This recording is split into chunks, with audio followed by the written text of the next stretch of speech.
well-established na yung right against self-incrimination ay pwede lamang gamitin sa bawat tanong na maitanong sa isang testigo kung hindi niya sasagutin yon. Pero hindi yan blanket na pagpapayag na umiwas siya sa presenta ng sarili niya sa isang hearing at sa pagharap sa mga tanong naming mga senador.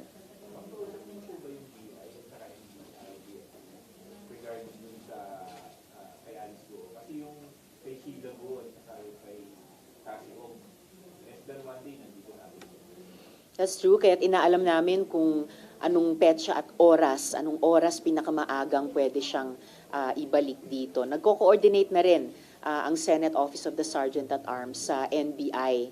At yun na nga, mismong si NBI Director Santiago ay nagsabing basta't pagkatapos maiproseso nila ng BI si Alice Guo, ito turn over siya sa atin dito dahil Senado ang may standing warrant para kay Alice Guo.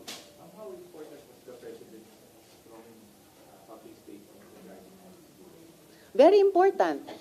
Tulad ng pag-anunsyo niya ng total ban sa POGOs nung kanyang SONA at pagsimula ng winding down hanggang December 31 at paghahanap ng alternatibong trabaho at hanap buhay, yung just transition para sa mga kababayan nating nagtrabaho noon o nagtatrabaho pa sa mga POGO na iyan. Lahat nito mga piyesa ng isang puzzle na dahan-dahang binubuo natin. At I am happy to say na matimbang na bahagi doon ang trabahong ginagawa ng Senado sa pag-iimbestiga dito laban sa POGO. So mabuti at malalakas nga ang mga statement ni Presidente tungkol kay Alice Guo. At ngayon nakita natin sa pakikipagtulungan ng iba't ibang mga grupo ay naaresto si Alice Guo. Pagkatapos ma-confirm natin na naaresto siya independently, na-confirm din namin sa mga Indonesian contacts namin ang pagka-aresto sa kanya. Kaya terima kasih sa mga kaibigan natin sa Indonesia at maraming salamat sa lahat-lahat na nagtulungan upang siya ay madakip. Nasabi ko ba nung Indonesian sources nyo kung paano nila na-trace ang bubuin pa namin yung account nilang iyon para dun din sa investigasyon ng Subcommittee on Justice and Human Rights tungkol partikular sa pagtakas ni na Alice Guo, ma-input namin yon at mabuo natin yung kwento ng kanyang pagtakas hanggang sa kanyang pag-aresto.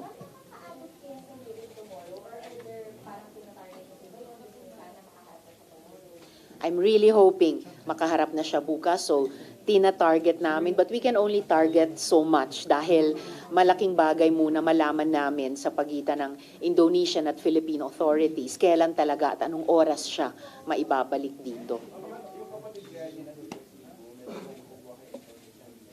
Iyan na lang ang missing in action pa, pero buo yung confidence ko na patuloy din siyang pinaghahanap tulad ng patuloy na paghahanap kay Alice Guo pagkatapos maaresto sina Sheila Guo at Cassandra Leong na nagbunga na ngayon sa pag-aresto kay Alice Guo.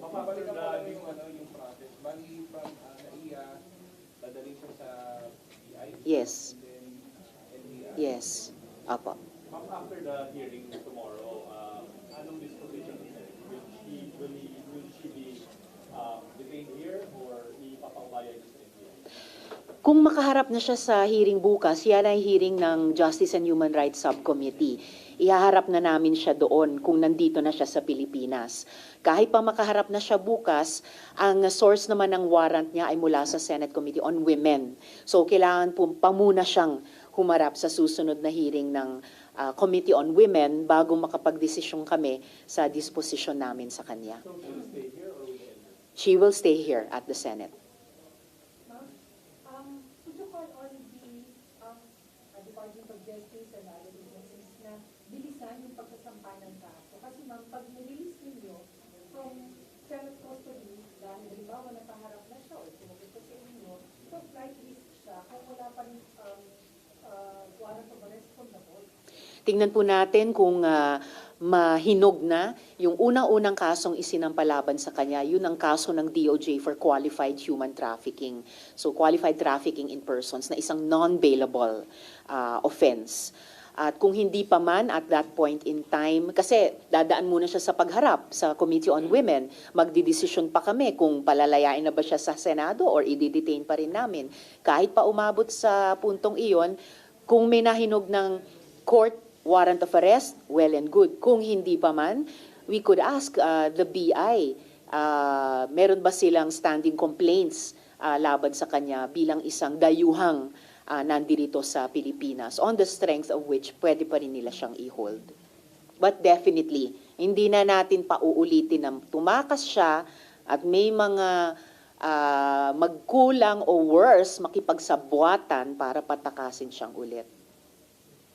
Ma'am, are you positive na this time ay magsasalita na siya ng totoo dun sa mga hearing? Well, as I mentioned earlier, tingin ko malakas ang dating nitong pagka-aresto niya sa kanya dahil umalis siya sa Pilipinas ng ganun-ganun lang, nakapag parang lakbay sa iba't ibang bansa dito sa Asia at papunta sa kung saan, hindi pa natin alam. Pero hindi siguro magaan ang dating sa kanya na naaresto pa rin siya at ibabalik pa rin dito sa ating bansa kung saan nagpanggap siyang Pilipino, nagpanggap siyang Pilipinong mayor, lumabag siya sa iba't ibang batas ng Republika sa ilalim ng cover ng POGO.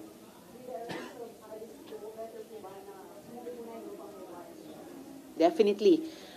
Ipinakita nitong pag-aresto kay Alice Guo na tumakas ka man, pag pinaghahanap ka ng mga otoridad at may tulong pa ng mga otoridad ng ibang mga bansa, kahit dun ka pa tumakas, ay maibabalik ka rin dito sa bansang Pilipinas. That should make a strong impression sa iba pang subjects ng warrant of arrest na patuloy pa rin tumatakas o nagtatago. Ma'am, in this development, so we do not see wrapping up of your hearing anytime soon. Well, plano na rin ng Senate Committee on Women na sana sa loob ng 2 o 3 hearing mai-wrap up na po namin.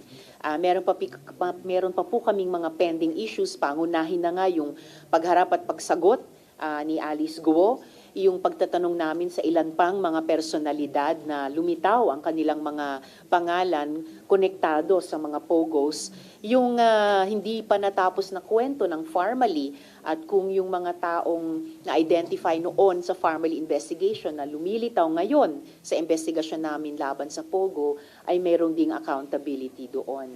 So, on track pa rin ang Senate Committee on Women, very big break para sa ating lahat yung pagka-aresto kay Alice Guo.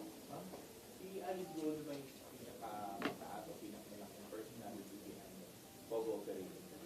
Maaring hindi siya yung pinakamataas pa, maaring hindi pa siya yung kumbaga malaking isda rito. At yun yung gustong tumbukin ng Committee on Women bilang bahagi ng pag-wrap up ng kabuuang 4 na taon ng investigasyon laban sa POGOs. May passport lang. Ang operation ng PNP, parang 12 days na ba? Or marami nang naiinip eh. How is the Senate looking at this? Especially sa inyo nagsimula yung investigation sa kanya. Standing pa rin yung warrant of arrest issued ng Senate Committee on Women. So oras na mapasakamay siya sa mga otoridad, inaasahan ko, tulad ni Alice Guo dun sa isang investigasyon, humarap na si Apollo Quiboloy sa aming investigasyon dito sa Senado. At the same time, naninindigan ang Department of Justice among different executive agencies na valid pa rin yung operation ng pag-serve ng warrant of arrest laban kay Quiboloy. Merong temporary protection order ang Davao Court, pero partikular dun sa magkaroon ng access yung mga KOJC members sa lugar, pati na yung mga estudyante doon sa Jose Maria College.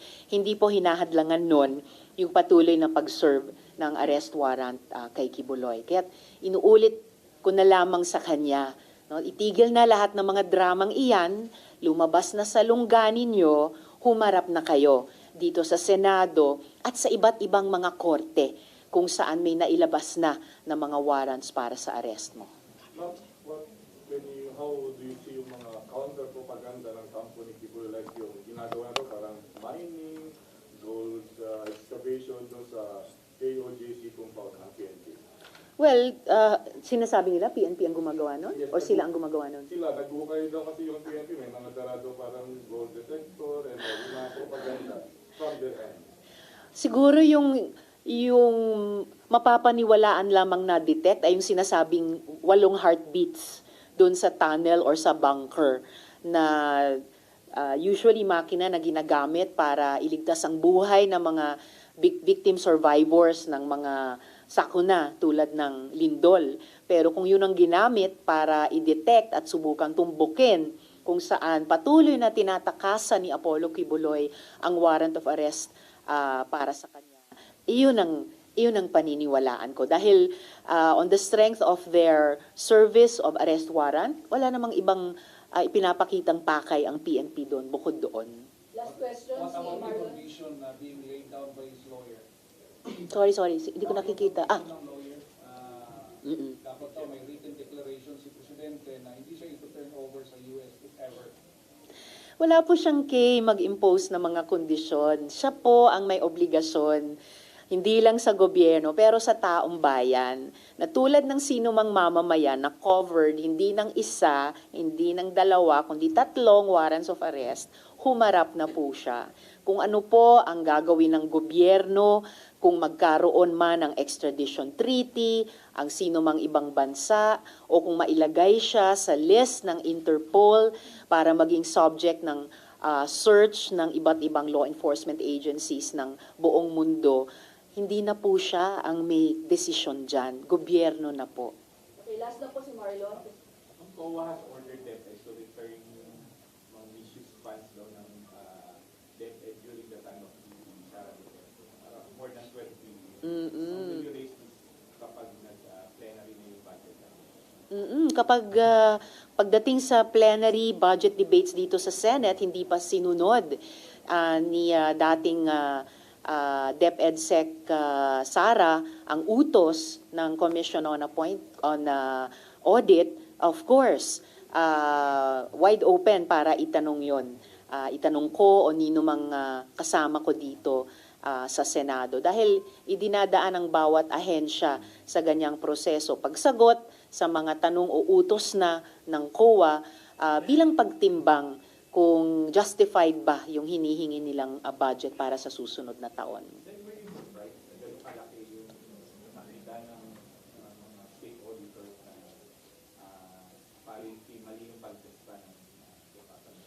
Hindi ako surprised. Kaya nga't ni-raise namin dito sa Senado last year yung issue ng confidential and intelligence funds at legislative intent namin siguruhin na yung limited na pag-audit sa intelligence funds ay masunod at yung halos hindi pag-audit ng confidential funds ay malagyan po ng rules and regulations. Kaya nga po't nagbuo pa ang Senado ng Oversight Committee, di ba, joint sa House tungkol dyan sa Confi and Intel funds na yon. And I'm just very glad at grateful sa COA na isiniwalat nila ito sa ating lahat at sa buong publiko.